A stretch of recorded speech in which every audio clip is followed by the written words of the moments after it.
रामगढ़ नाम का एक राज्य था। उस राज्य का राजा यशवंत था। उसकी रानी का नाम सुगंधा था और उनका एक राजकुमार था, यशपाल। इसी राज्य में एक ढोंगी बाबा था जो लोगों को पिछले जन्म के कर्म बताकर उनसे पैसे ऐंठता था। महाराज की जय बाबा बाबा। बाबा बाबा मत कर, चुपचाप भक्ति में लग जा। और अधिक जल्दी है तो ज्यादा धन देना पड़ेगा। मैं अधिक धन देने को तैयार हूं बाबा।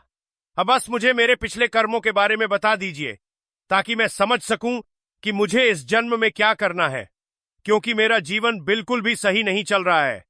ढोंगी बाबा उस आदमी का सिर दोनों हाथों से पकड़ते हैं और उसे बुरी तरह से हिलाने लगते हैं। 2 मिनट ऐसा करने के बाद वो बोला, तुम पिछले जन्म में एक शिकारी थे और मांसाहार भी करते थे, इसलिए आवश्यक है कि अब तुम उन कर्मों का भुगतान करो। अगर तुम डंडे से बचना चाहते हो तो जानवरों की सेवा करो, लोगों को मांसाहार करने से रोको। यही करना तुम्हारा बेड़ा पार लगा सकता है। आपका बहुत बहुत धन्यवाद बाबा जी। आपने जैसा कहा है मैं बिल्कुल वैसा ही करूंगा। महाराज की जय हो, महाराज की जय हो। वह आदमी ये बोलकर चला गया।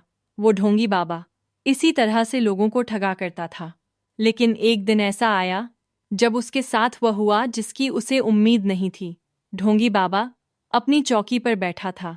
सामने लंबी कतार लगी थी और तभी अचानक चंदन और माला घबराए हुए उसके पास आई। बाबा बाबा हमारी सहायता कीजिए, हमारे साथ हमारे घर चलिए, हमको आपकी बहुत आवश्यकता है। ओहो, ये कोई धर्मशाला नहीं कि मैं उठकर हर किसी के घर चला जाऊं। लोग यहाँ दर्शनों के लिए आते हैं, मैं कहीं नहीं जाता। कृपा चलिए बाबा, हम आपको बहुत दक्षिणा देंगे। कितनी दक्षिणा? बाबा जितना कहेंगे उतना देंगे, बस हमारे साथ चलिए, ये बहुत महत्वपूर्ण है। हाँ ठीक है, चलो। तुम्हारी दुविधा बड़ी लग रही है, वरना मैं किसी के साथ नहीं जाता कभी। महाराज की जय हो, महाराज की जय हो।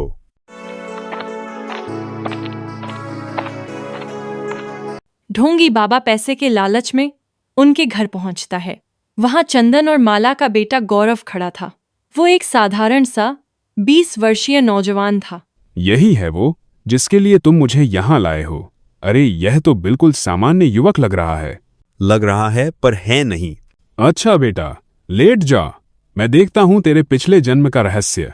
लेट जा बेटा। रमा चारपाई पर लेटता है।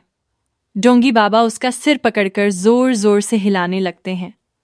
खोल अपने पिछले जन्म का राज, खोल अपने पिछले जन्म का राज, खोल।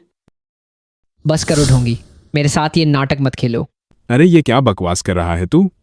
मैं जानता हूँ कि तू किसी का भी पिछला जन्म नहीं देख सकता। तू ठग, तूने अपना असली नाम गोपी रखे लाल रखा था, याद है ना? बचपन में नदी में गिर गया था और तुझे एक साधु ने बचाया था। उस दिन तेरी कमर में चोट लगी थी, जो अब भी कभी कभी दर्द होती है। ये सब सुनकर ढोंगी बाबा कांपने लगा। उसका चेहरा सफेद बनने लगा। तुझे ये सब कैसे पता? ये तो गांव में भी कोई नहीं जानता। तभी चंदन ने एक ऐसी बात कही जिससे ढोंगी बाबा के पैरों तले जमीन खिसक गई। बाबा, यह कुछ और नहीं, हमारे महाराज यशवंत के पिता राजा महेंद्र का पुनर्जन्म है। और तुम्हारे जैसे ढोंगी लोगों को मेरी प्रजा को ठगने का कोई हक नहीं है, हक नहीं है।